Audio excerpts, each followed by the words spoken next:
All right, and we are live. We're back for another post-match show. This is going to be a little bit of a different one. We actually were looking back through the fixture results of the 2020 calendar year. This was our first 0-0, so bit of a different one, bit of a different feel. But yeah, as always, I'm Chris, and as always, I am joined by my co-host Irish Tommy. How you doing, mate? Doing good, yeah, doing good. Feeling a bit better than the last time we spoke, so that's a positive, I guess. So I'm doing okay.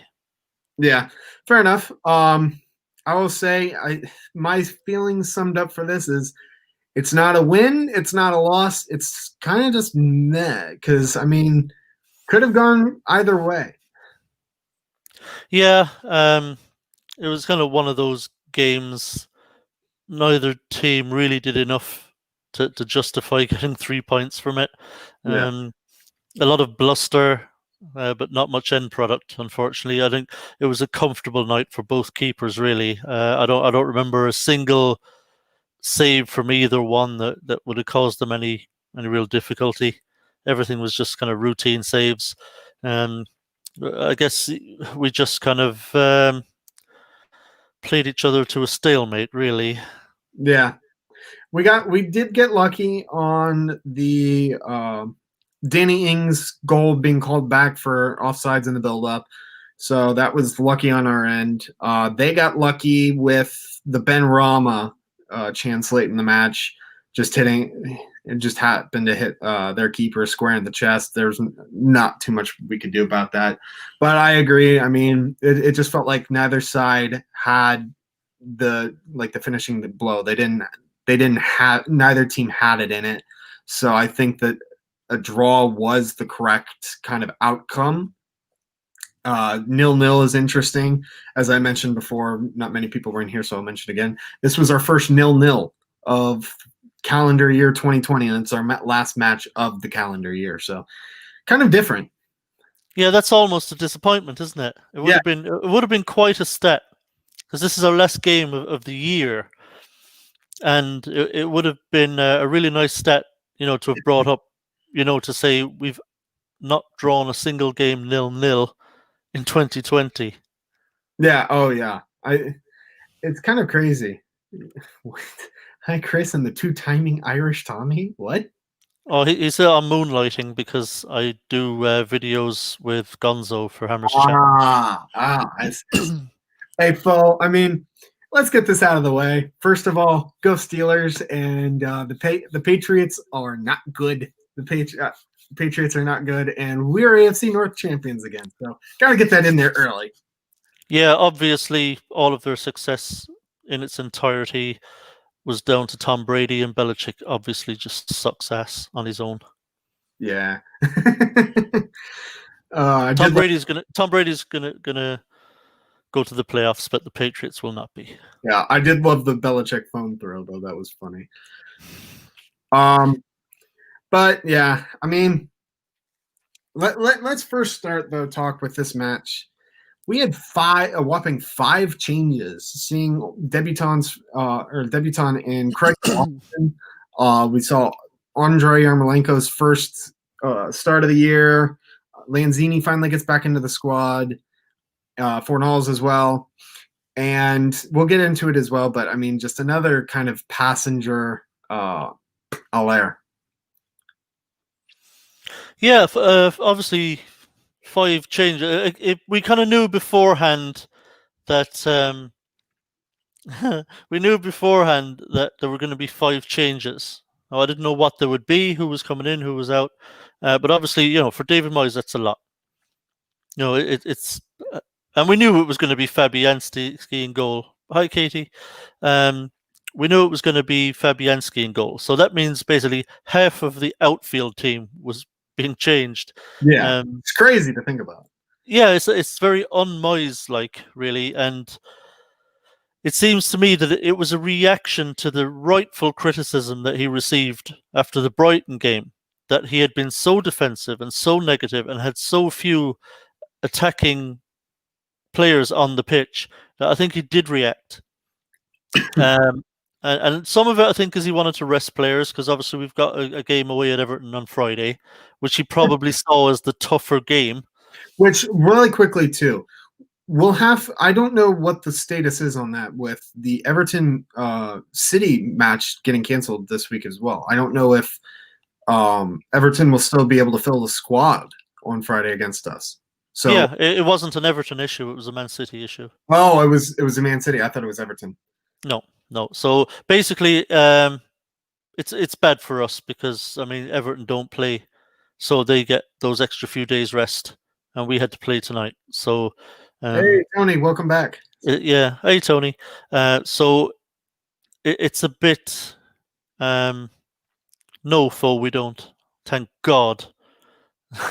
Vic, no, we do. I'm just joking. Yeah, no. Look, Vic Fangio is going to be there next season. Don't worry, and rightly so. This season is one of those that you're just going to have to write it off because we have just had horrific injuries. I mean, Yeah, just so many. It's ridiculous. We played one game where we essentially did not even have a quarterback on the you didn't. field. You didn't. So just a crazy, crazy year. But hopefully next year, if we don't have all these horrific injuries, we'll be a different team. We've got a lot of rookies that are being pressed into probably more service than the otherwise would have been. Who obviously are very raw. But anyway, look, this is a West Ham Yeah, I know. channel, so We get yeah, to talk. We talk too much NFL, but I mean, there's going to be too many people in here just looking at like what's going on. yeah, I have no idea what they're talking about. West Ham. Yeah, but Fo likes to throw a spanner in the works and get us off subject. I think he gets a kick out of it. But we'll start doing an NFL show just for Fo. Yeah, it'll just be us two and Fo in the chat, and that's it. There'll be no one else listening. that would be fun. That would be fun. Yeah. But yeah, so yeah, obviously, look, 5 changes was a lot, and it's bad for us that Everton's game was postponed to another time because they get a rest now, and they will be much fresher on Friday than they otherwise would have been. So that'll be an issue for us because that's already a tough game, going away to Everton. So, but Moyes, like I say, he did change it up tonight. So it was, I think, we all saw the lineup and thought, okay, this is different. Yeah. I don't think. Go ahead. I wasn't surprised at the formation. We've played it before. It's essentially a 4-2-3-1, but so that wasn't a surprise.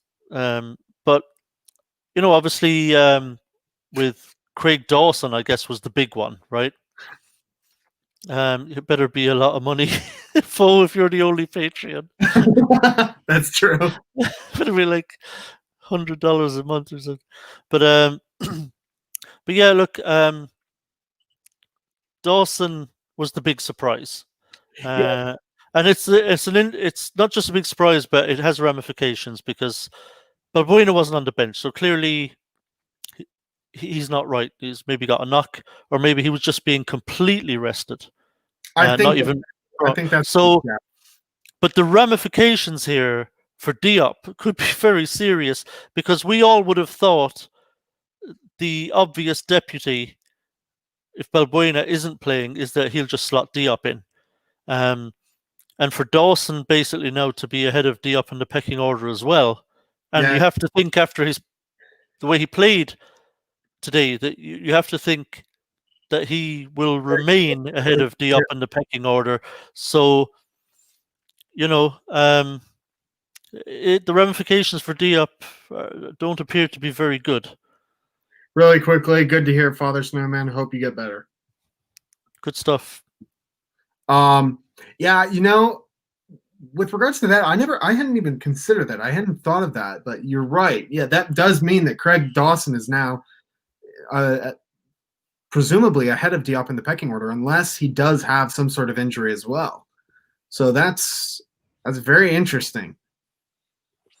Yeah. So, well, everyone's saying Diop is going to be sold, but Moyes has said in previous press conferences that he doesn't have any intentions in selling him, and that he sees a huge future for Issa here. So, well, there seems to be a contradiction here. Yeah, I'm confused. If that's the case, then he plays tonight, surely. You know, Yeah. he, to throw Dawson in ahead of him. Yeah, I'd be skeptical about that.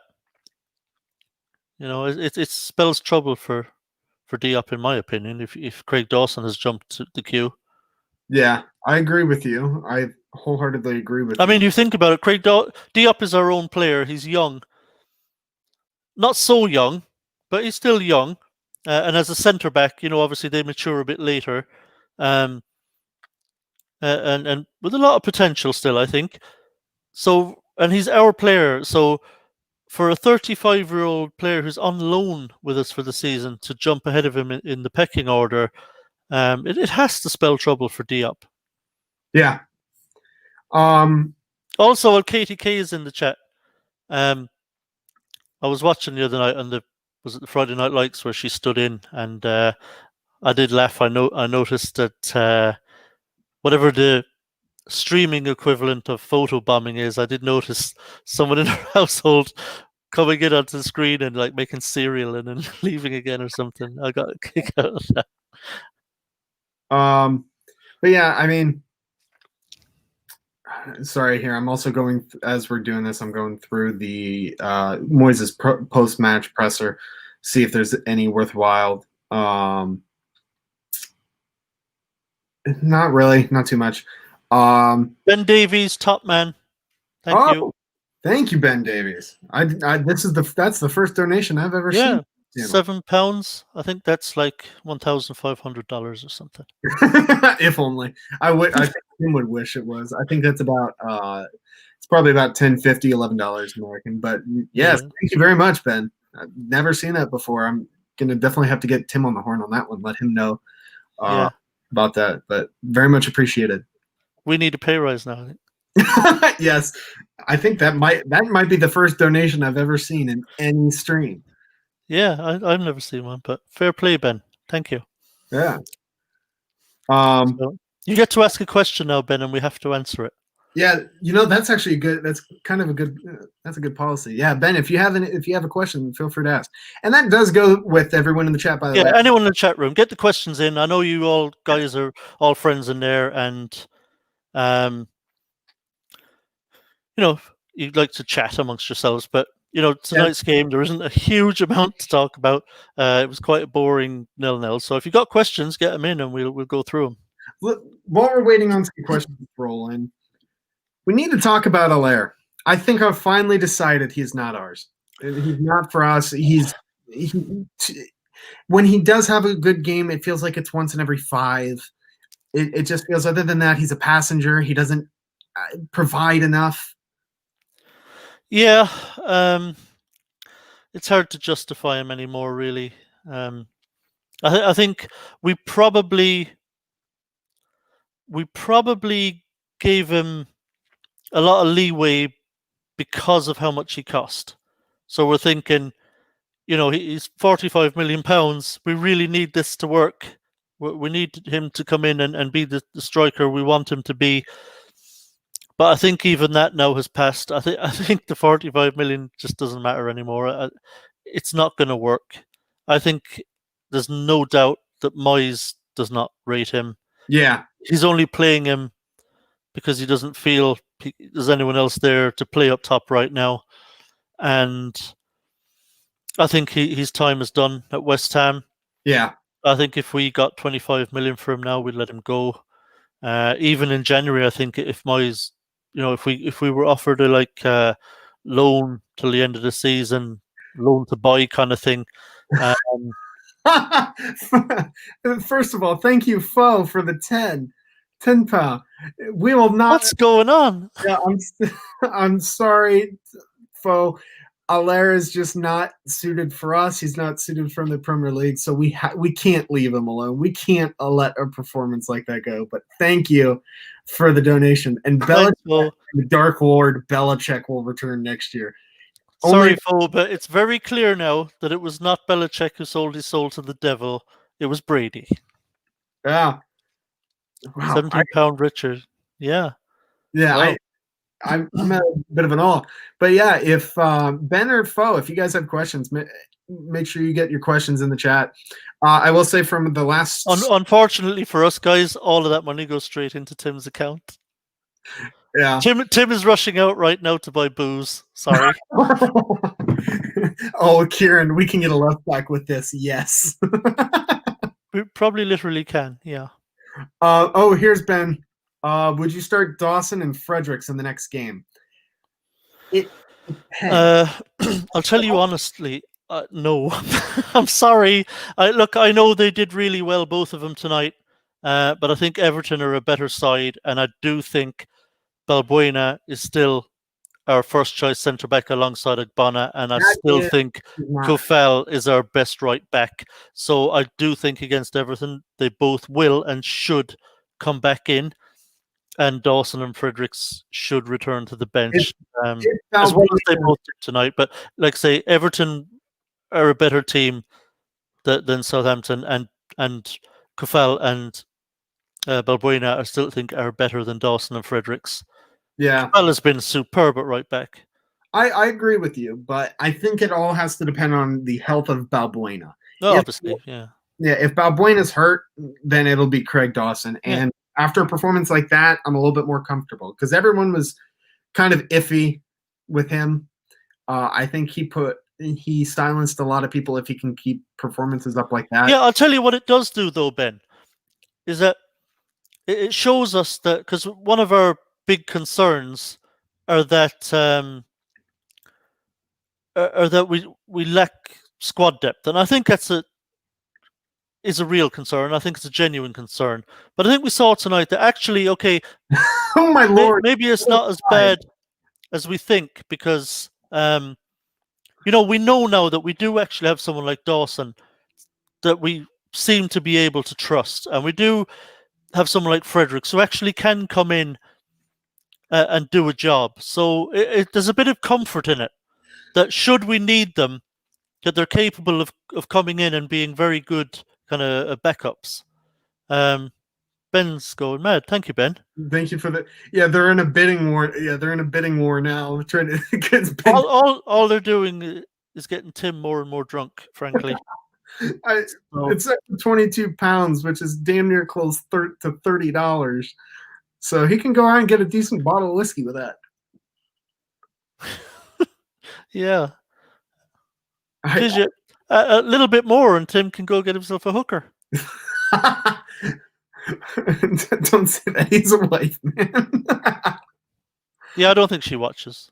And I won't say anything. Like eBay. I'll wait till the end. Yeah, I wish I knew what they were bidding on. I don't have to go like sleep with anyone, do I? They're not bidding for something nefarious here. I hope not.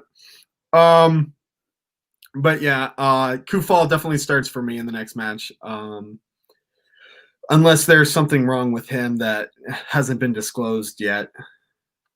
But by all indications, he seems healthy. He was on the bench still, so I think he'll be good to go. I think it was more just a rest match for him. So. Yeah, it was, and like there are players that need it. I was really glad. Like I've been glad recently that Fornells was getting a bit of a rest, because I felt he really needed it. He looked to me like he was really starting to run out of steam, and it was affecting his performances. Whereas he got those, that bit of rest, and I thought Fornells came back in tonight and looked very refreshed. And he was one of our better players tonight. I thought Fornells did really well tonight, particularly second half. He grew into the game, not surprisingly, I suppose, seeing as he's been out for a little bit. He didn't exactly hit the ground running, but that's forgivable in the circumstances. But I thought as the game went on, Fornells just was getting better and better. Had a really good second half. So it just shows the value of a little rest. And I'm hoping that, Bowen not having to play much of the game tonight, that he'll put in a good performance on Friday against Everton. He'll feel a bit refreshed. Unfortunately, we can't at the moment do that for Rice or for Souček. I wish, I'd actually like in certain games to see that gamble taken where Moyes says, you know what, to Rice even, and I know how important Rice is. I know some people will say, fucking hell, you cannot start the game without Rice. But you can. You can start the game without Rice. The world won't implode. And just say, you know what, Declan, just sit this one out, have a week's rest, have a game off. Or you could say the same to Souček, because I think Souček's starting to look like he's feeling it a little bit. So I think it's important every once in a while where you can just sit a game out, even if they're important players, because I think in the long run it does the team more good than harm. Yeah. Another question from Kieran here. Will Moyes be tempted to start Antonio? I think if Antonio is even somewhat healthy, I say go for it. I mean, tempted. Absolutely, he will. He has to come in. Alera is just not good enough for us. Sorry, Fo. I'm gonna keep saying it, but no, Alera is just not for us. He doesn't provide enough. Well, I think I screenshotted a tweet. Fo, behave yourself. I told you, me and Chris are in an open relationship. He's cool with it. And so is Gonzo. Stop. You're such a shit stirrer, Fo. Seriously. Like, you're just trying to cause drama between people. Yeah, I don't know. But I would not start Antonio, I have to say. I understand the temptation. Believe me, I understand the temptation. But I wouldn't do it because we saw what happened last time. This is the greatest comment. Give Souček a week off to go scouting for the January window. Yeah, see, Neil knows. Neil knows. It's win-win. Souček gets a rest for a game, comes back, refreshed and playing great again. And in that week, we'll probably have signed 5 or 6 Slavia Prague players. Speaking really quickly, on the topic of signing, I sent you a tweet today coming from Nico Shura that we've actually we've now opened talks with getting Christian Eriksen, former Spurs man, in on loan. Yeah. Fine. Yeah, fine. Look, if we get Christian Eriksen on loan, he's a very, very good player. And I wouldn't complain about that in the least. The worry I have, if he is someone we're genuinely in for and have open talks with, my worry is that Pochettino has just taken over at Paris Saint-Germain. Yeah. And he had Eriksen at Tottenham. So if he likes Eriksen a lot, because he did play him, he played every week for Pochettino. So if Pochettino likes him and knows he's available for loan, he could go in for him. So, and obviously if he does, that's it. He goes to PSG. And that's what I've also seen. I've seen that he's waiting on a potential call from PSG, so we'll see about that. I like this. Foshi, is he going to play left wing back? No, it adds more depth to the midfield. Look, Eriksen can play in the number 10 role. He can play. You see, our wide men aren't exactly wide men, right? They're not wingers. No. So Eriksen can play. Say if we play like tonight, we play the 4-2-3-1. He can play anywhere in that 3. He can play where Bowen plays. He can play as a number 10. He can play where Fornell's played tonight. Yeah. It's an inside channel. They're not wingers because they're not wingers. So he wouldn't have to play in the wing, and he certainly wouldn't be ever played at left wing back. That would be Cresswell or Johnson. So he can play in any one of those 3 positions because they're still kind of more inside attacking positions behind the striker. Yeah, and he's an excellent player. Sorry, this is interesting. As an American here, Juventus just actually bought an American player from FC Dallas for €8.5 million. Way to go, Dallas! Juve now has 2 Americans. We're finally starting to make inroads in Europe. Yeah, whoever the first American is that Juve got, is obviously be doing a check now Yeah, and recommending fellow Americans for them to sign. yeah. I mean, for $8.5 million, I mean that's not cheap. It's cheap to them, to Juve, but it's nice coin for Dallas, I guess. Yeah, oh yeah. Um, Man City actually have a backup. Their backup keeper Zach Steffen, was the goalkeeper for my MLS team in the Columbus Crew, Oh. and we just won the MLS Cup. So American keepers in the Premier League is not a new thing. no, not at all. Goes back a long way. There's been plenty of them. So there's been a few American keepers. They do seem to produce some keepers in America. So, But let's get some questions in here going in yeah, here. yeah. Shoot off some questions, guys. This was a fairly boring match. I hate to say it. Can I say one thing that disappointed me tonight? And where it comes back to my substitutions again. Now, it's not that big a deal. Yeah. But when he brought on Benrahma, I was quite disappointed. I thought he missed a trick, to be honest. Welcome, welcome. Well, Eddie Howe. A bottle of whiskey. Oh shit! Tim is in here. I hope he's only just joined and didn't hear anything I said previously. So if he goes back and watches, he won't like me. Okay. Watch around the family. Yeah.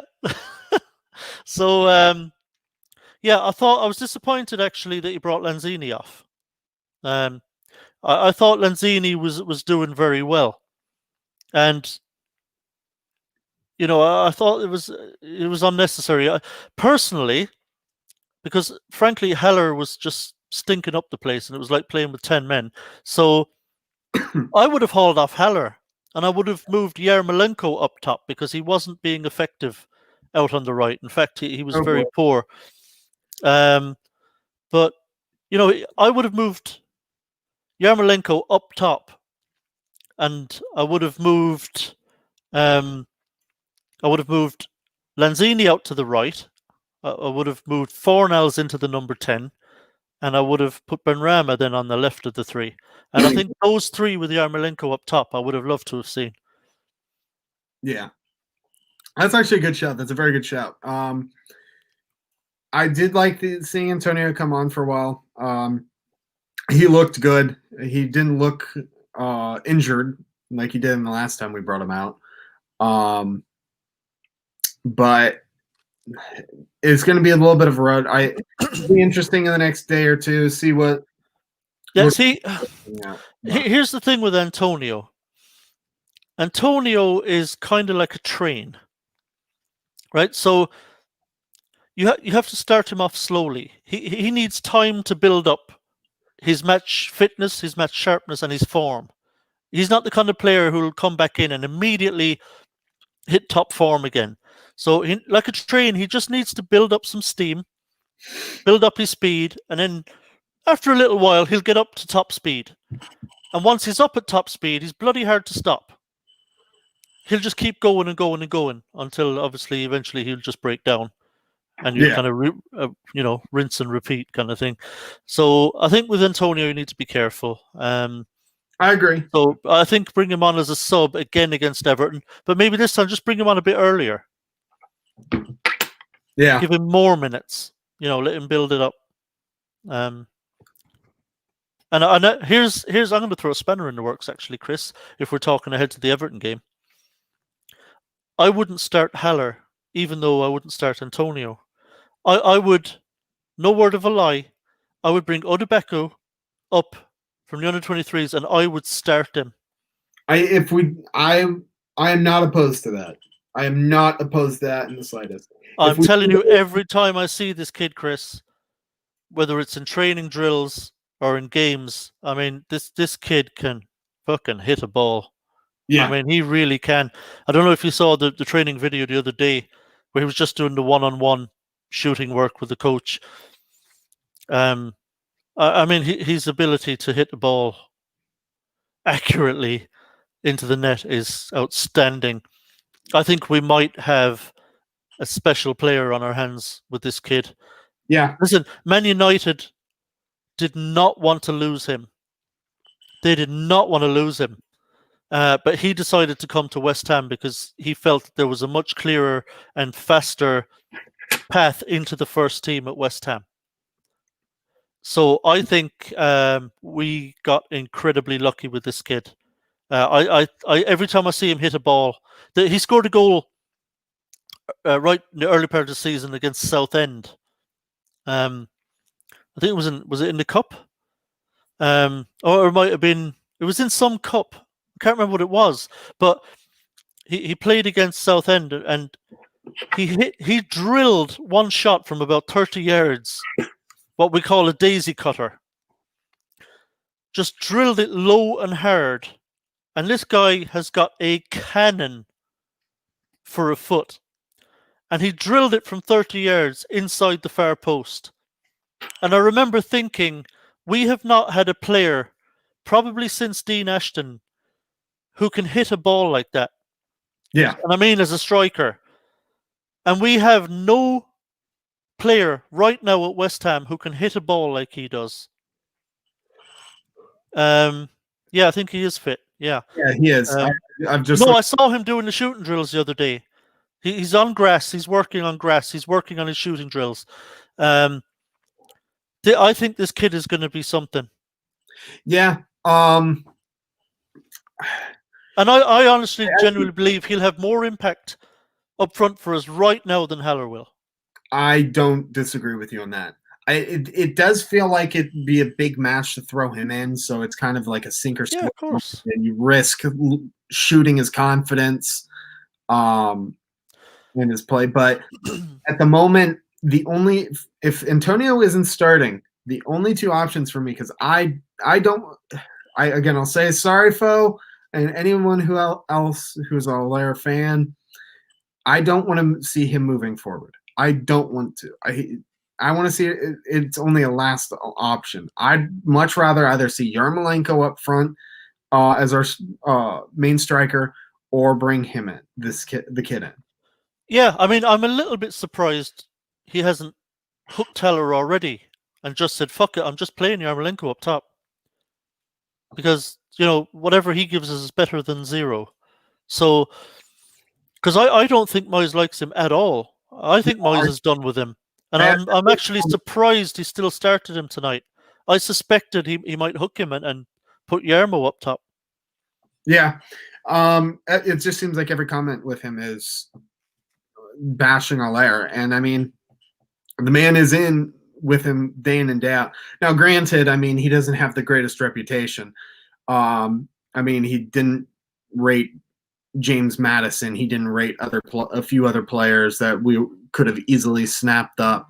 Yeah, well, they're players that never played for us. I mean, like, I know. It's different. I mean, watching Haller actually play for us up front and seeing that it's just not happening for him. And he reminded me of that. Diego Costa is not a free agent, so in essence, we could bring him in now. We don't have to wait till January. Yeah, but I don't see it. It'd be. I'd love the pick. I'd love the signing. Yeah, we all would, but I mean, there's going to be bigger clubs than us that come in for Diego Costa, I think. But I agree with Tony Pearson there about Haller. There, he's just put up that comment. Yeah, Allaire's touch. Haller has the first touch of a rapist. Okay, that was not the direction I was expecting that one to go, but okay.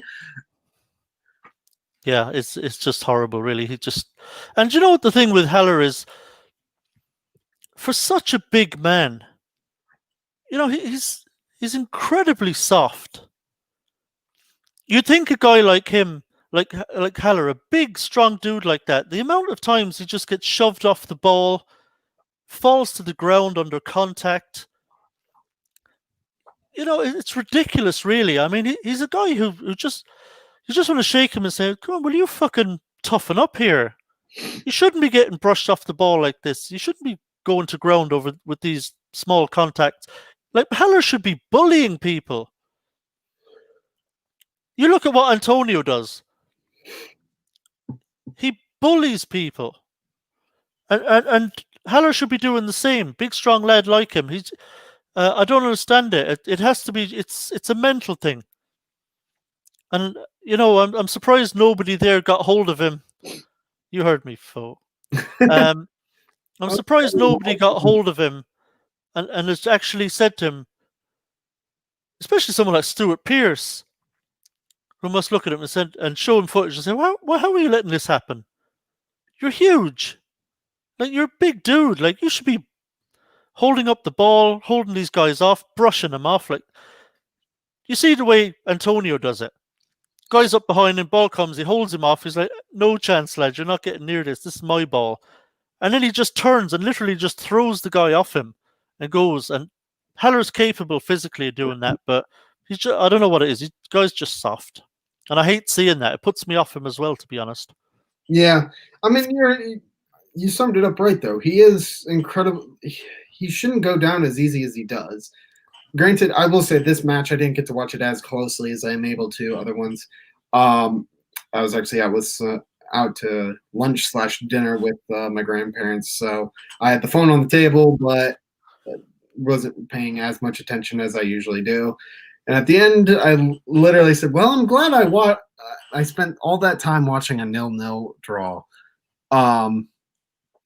But it just Allaire did not impress yet again. And I know that it's one match at a time kind of thing, but it's just we're getting into Anderson territory now. Yeah, you can't defend him anymore. And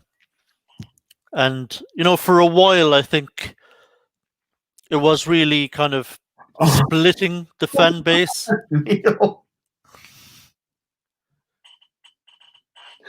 Oh, these comments are killing me today. Yeah, and you have to pay Stormy Daniels less. That's so, very true. That's very true.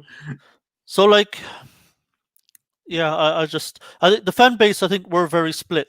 It was kind of almost 50-50. You'd see it on Twitter. Some people they don't like him and don't think he's any good, and others were saying, no, it's not him, it's the system and this, and you'll come good about. But I think it's turning now. I'm seeing on Twitter. I think there are people on there now saying, I just can't defend him anymore. I can't. And I'm kind of there now as well. I like to give everyone a fair crack of the whip, but. And it's been the exact same thing with Anderson. It was, well, give him time. Yeah. Give him time. All right. He needs to start performing.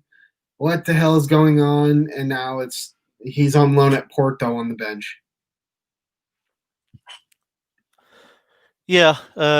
Just so you know, Paul Daniels was a magician in the UK. So, yeah, he does have an uncanny ability to disappear, Tony. Yeah. Look, I'm done with him, basically. I think a lot of fans are now. It's not going to work. Yeah. It's not going to work. It was a night and day difference. As soon as Antonio came on, take away the Lanzini substitution, take away Benrahma and Bowen. Even if it was just Antonio, that was a different match entirely because the way Antonio plays in our system. And it's all about that. He hasn't adapted to our system. We shouldn't have to. I've said it time and time again. We shouldn't have to adapt to him if he's worth that much. He should be able to be the kind of player who can adapt into our system. No, I wouldn't build a fucking system around him. I don't think he's worth it, to be honest. And again, it comes down. We spoke about this before, Chris. Everyone has one of their opinion. So, we're not making fun of you or anything like that. We're just expressing our own opinions. No, it's fine. You can think what you want about anything to do with West Ham. It's fine. Everyone's entitled to their opinion. We're certainly not here ever claiming to be right about everything. I'm sure we'd be wrong about plenty of things, but the thing I noticed again tonight, we spoke about this before, Chris, or I think we're in agreement, where we need a striker with pace who can run in behind and show a clean pair of heels and isn't going to get caught, even if he does get in behind. If you watch tonight, Southampton played a high line all game. all game, high line. Their defenders were up, right, playing this high line. And then because they knew they could, because they knew there was absolutely no danger of Haller or frankly anybody else running in behind and exposing their high line. So they were comfortably able to hold a high line and squeeze the middle of the pitch. And it took us quite a while to deal with it and to adapt to it. Because we were losing the ball a lot and we were struggling to get possession. Our passes were poor because they were on top of us immediately because everything in the middle third was so squeezed because their defence was up so high. They're going to think twice about that. Let's say we bring in, it doesn't have to be world class now, just to change it up. Let's say we had actually signed Josh King as well as Ben Rama on the final day of the transfer window. Josh King would be playing right now with Antonio out. Josh King has pace. He will run in behind. And if Southampton had played a high line as it did tonight, you can actually put the ball either through or over the top of that high line. And Josh King will get after it. And he's capable with his pace of actually winning, getting there first and being one-on-one with the keeper. And that would have and if it happened once, suddenly Southampton are thinking, oh shit, okay, this could be a problem. Josh King, if he keeps getting in behind like this, is going to be a problem. And they drop off. And it opens up the space in the middle. And then we can move the ball around much more easily in there, hopefully get on the ball more, get more possession, and build more attacks. So that's why pace is important up there. Southampton had no fear of playing a high line whatsoever tonight. Really quickly, too. Kieran, I love you, man, but I highly disagree with that. Everything I saw, if you watched our show back, we slated Allaire because of his performance, but we were primarily focusing on the team selection and how. Yeah, we actually put that squarely on the shoulder of David Moyes. Yeah, go back and watch the show. Yeah, go back and watch the show. Majority of people I've seen on Twitter were in the exact same position where they were blaming the team selection, the inclusion of Mark Noble in the back four against Brighton. And that was the vast majority. People were commenting about how Allaire was doing, but I mean, when you're not playing well, regardless of the system, and that's the other thing, back four, back five, it doesn't. However we play it, Allaire just doesn't seem to do well in. Kieran, go and look at my. I don't know if Kieran was in the chat when we did that video after the Brighton game. I went on a huge rant about David Moyes and squarely put the blame on him and not the players. Yeah, so I appreciate everything. I appreciate all the comments and everything, but I do have to disagree with that for the most part. Yeah, well, it's an unfair criticism because it's not the case. We didn't blame Haller for that loss, for the draw with Brighton at all. And the funny thing is, because Moyes wanted to rest some players tonight and switch up the team a lot, and if he'd put that team out against Brighton that he put out tonight, we'd have beat them. Oh yeah, we'd have beat Brighton with that team. And he could have still rested the players that he needed to rest and stuff against a lesser team at home. And tonight, then, he actually would have had an opportunity to play more of the regulars in the more difficult game away to Southampton. So I think he actually got it the wrong way round, Moyes. Should have played tonight's team against Brighton and a bit of a stronger team. With the likes of Bowen could have come back in for this game. So I think he got it a little bit wrong there. Sorry, I just missed Charlie's comment there. Yeah, Charlie, why should we base an entire side around Antonio? I don't think, for me, I don't think we do. It's not basing it around Antonio. Antonio just performs better. He just works in the system. Yeah, it just works better in that system. I think he moved Antonio from the wing up front because he felt he would work there in our system. So I think this is a David Moyes system. He just moved Antonio from the wing up front because Antonio, he felt, would work as the lone striker in that system, and I think he does. I don't think Haller just doesn't, though. Yeah, and that's kind of my point. It's just Allaire doesn't work in the system. Um, it worked well until Antonio got hurt. Granted, Masuaku as well. But whenever Allaire was in there, it just didn't work at all.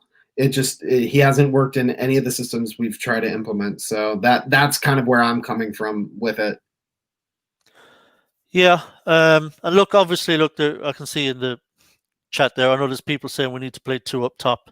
This comment, yes, beat Brighton, lose tonight, we're still a point better off. That is a great comment, Mark. Actually, yeah, it's a fair comment. We left points behind us against Brighton because of a horrible decision from David Moyes.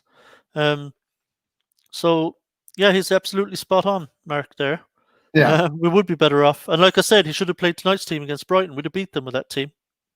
And one other thing too with Allaire, if somehow he flips it on and he starts banging goals and looks like the 45 million pound player we paid for, I'll be the first one to admit that I was wrong. But of course, we always wanted him to do that. Yeah, I always root for him, but it just he hasn't shown me. Especially last season was a little different. This season, at the end of last season and the start of this season, there's plenty of body of work, and it's looked like he's regressed tremendously. Yeah, I think Haller, in his own mind as well, I think is probably fed up with the whole thing. So I think it's probably best for everyone, Haller included, if we all just move on. And look, Haller may go somewhere else. I said it in the last show. Haller may go somewhere else and have a great time and score lots of goals. Yeah, I hope it does. I mean, as long as it's not against West Ham, it doesn't really affect me. But it's just he doesn't work here. No, and we just have to move on. It's not personal. It happens. It's football at the end. It's just football. Yeah. You know, I don't. People get too wound up about it sometimes. It's just football. Look, it hasn't worked out from here. It happens. You know, it may work out extremely well for him the next place he goes because he's being. And look, this isn't all on Haller either. Look, no, not at all. Not at all. This is one of the things that happens when you don't have a proper scouting system. True. Right. It's when you're going out to buy a player, you have to account for the type of player you're buying. You know, you have to say, okay, we know he's a very good player. We know he gets goals and assists at Frankfurt. But in the system that we play, will he still be able to do that? Because we bought essentially a forward that was never really going to work in our system. And you have to put that down to whoever finally made the decision, get Sebastian Haller, buy him. Whether it was Sullivan, whether it was Pellegrini, Puselas, whoever it was that decided between them, let's bring in Haller. They didn't do their due diligence. He doesn't work in the system. Like I've said, I'm blue in the face and saying, what we need is a kind of a Jamie Vardy type of forward if we're going to have someone up top on his own.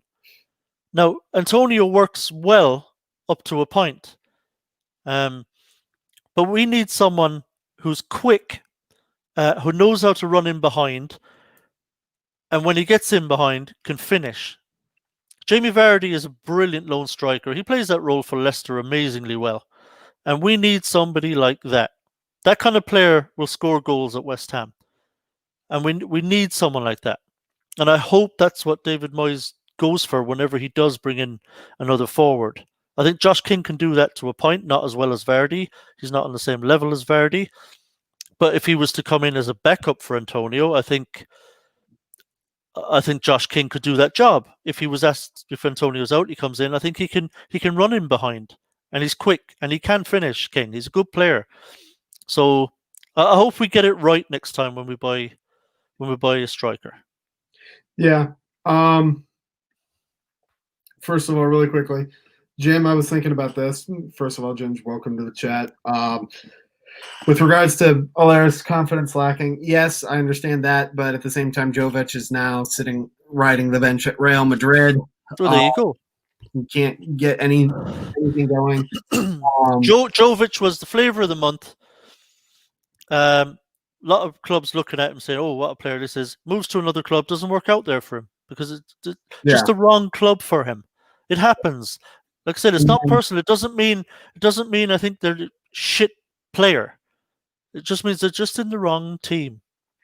It happens. And do you have any comment to the Dalek on this one? I would say play the same line as I'm just trying to understand this question properly. I don't want to misquote him. Why do you say we play the same lineup as Brighton? No, I didn't say that. What I said was, I didn't say play the same team today that we played against Brighton. What I said was, had we played the team we put out tonight against Brighton, made all those changes, rested some players, the team we put out tonight would have beaten Brighton, in my opinion, right? So for the game today, then obviously those players haven't played at the weekend, and you can bring Bowen back in because he was rested. I'm just using Bowen as an example. You can bring in Bowen, you can bring in Kofal, you can play. You don't have to play them all, but you can play some of them. You can put in Bowen, who would have been a big help tonight out on the right, because Yarmolenko had a poor game. So I'm just saying, if you play the game we played tonight against Brighton, we beat them with that team.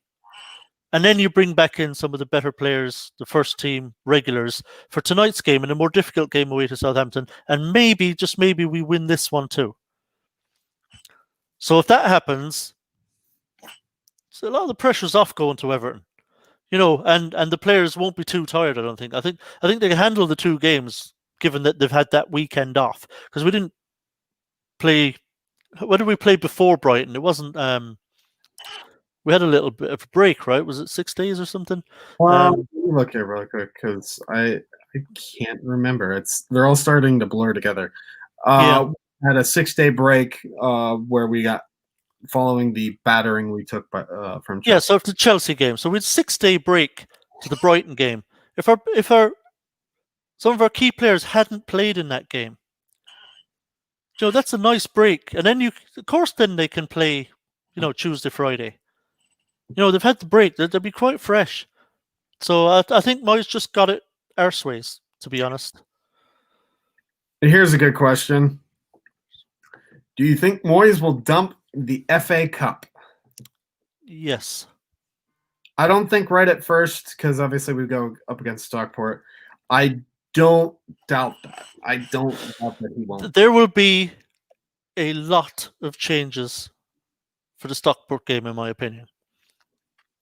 That's not to say we'll have a bad team out. We'll have a better team out than Stockport.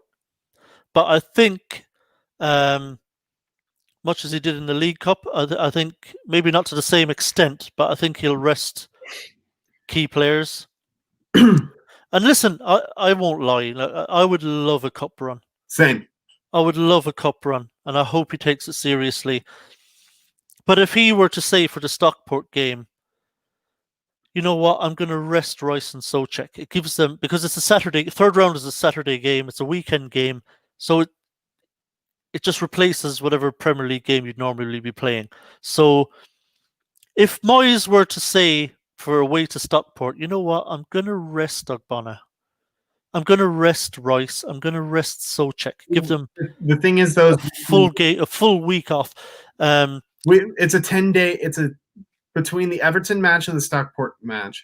It's a 10-day break, and then following the Stockport, it's another 5-day break before we play Burnley.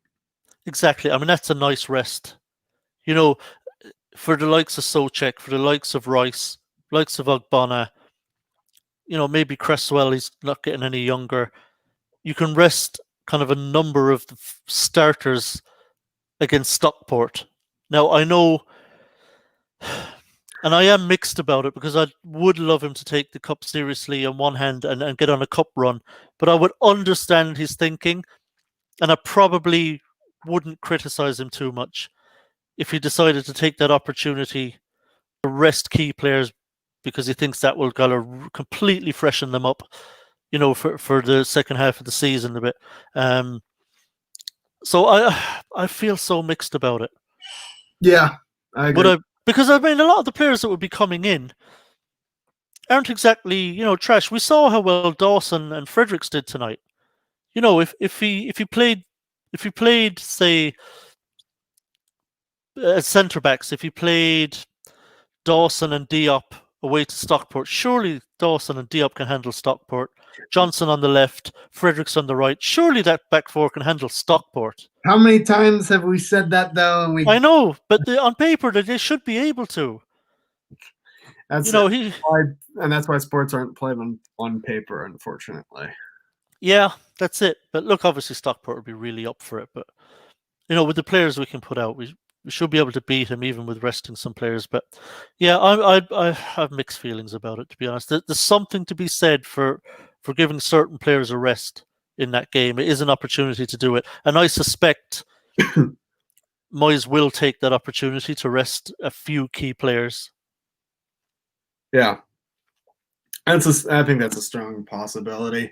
But listen, before we wrap up here, because we're kind of moving Can I address Katie there?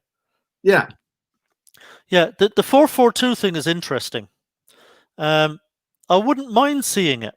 I've also seen Ginge also commented earlier a 4-2. Yeah, I wouldn't be against it by any means. Obviously, flat back four is as it is. So presumably then the two central players would have to be Rice and Souček. And then it's a question of who do you want on the wings? Well, Bowen would be right, presumably. And then it's like, who do you want on the left? It can't be Fornals. Can't be, because he's not a left winger. So now you're saying, okay, you're looking at Benrahma, really. And then presumably people are talking, this is to get Haller going, I assume, to have someone up with him. It would be interesting to see Antonio and Haller up top. Yeah. As a proper strike partnership up there. It would be interesting to see the dynamic there and how that would work. I wouldn't be against it. Complete opposite play styles. It's kind of it'd be kind of interesting. Yeah, and there's nothing wrong with 4-4-2. There's nothing wrong with the formation. Thank you, Lee. Yeah, it would be an interesting experiment. I don't see David Moyes doing it. No. But yeah, in theory, Katie, there's nothing wrong with that. And I'd like to see it, but I just don't know. I don't think we will see it. No, I don't think we'll see it. If there's a time to experiment, it's against that Stockport. It's against Stockport. Yeah.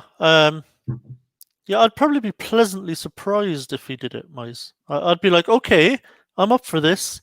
I can get down with this 4-4-2 for a game. Just see how it goes.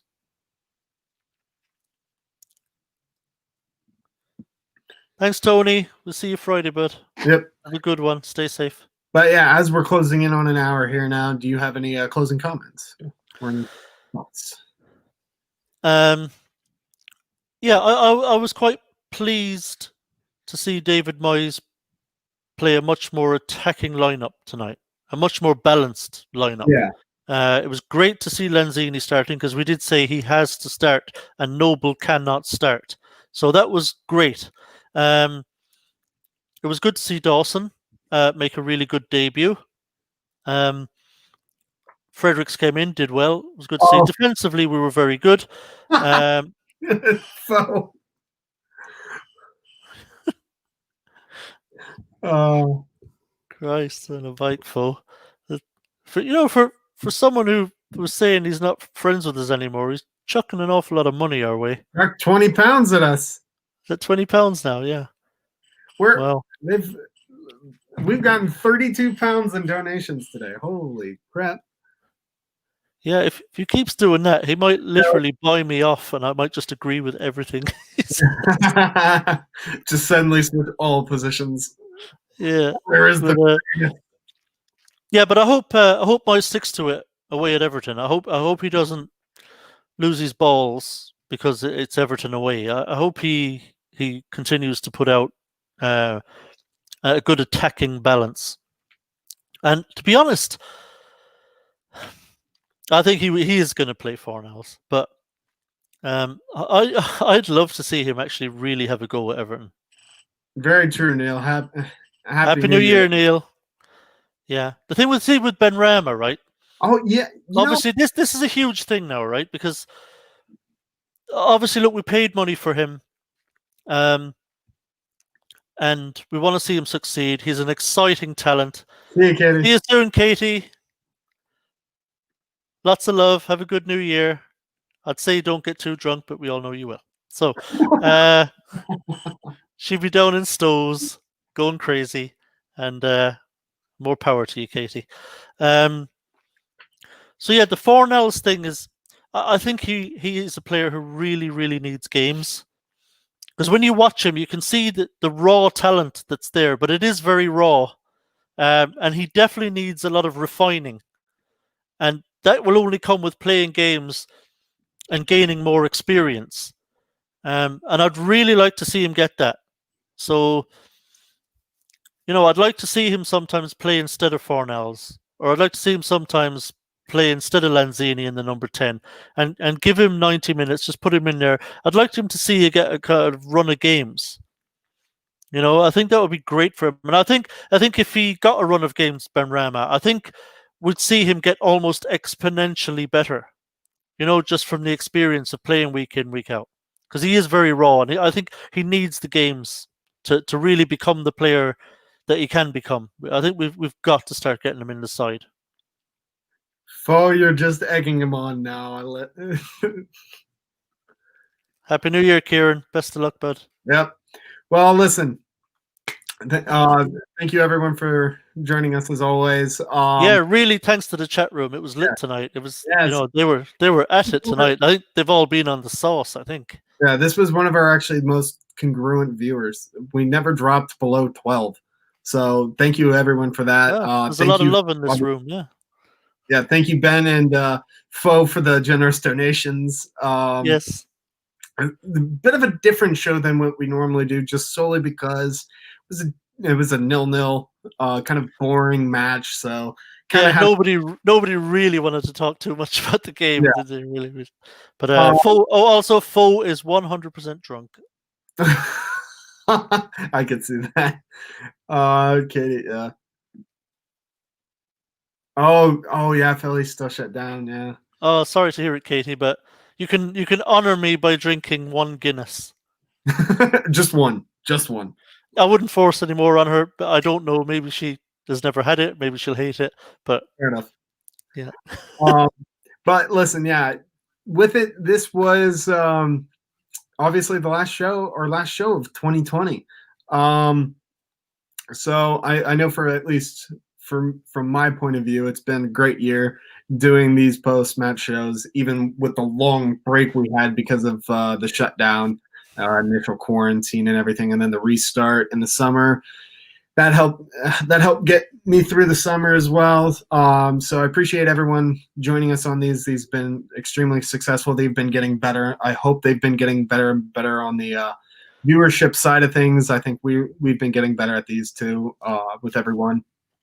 Rest assured, everyone, we'll be back with bells on in 2021, talking shit as usual. Yep, very first day, right out of the gate, 2021. We're going to be right back here.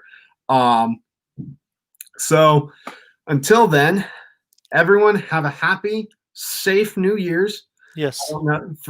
For those of you who aren't locked down or aren't shut down, go enjoy yourselves. If you're enjoying yourselves, if not, have fun at home. West Ham play Friday, Everton, hopefully for a big win. But until then, come on, you Irons. Come on, you Irons.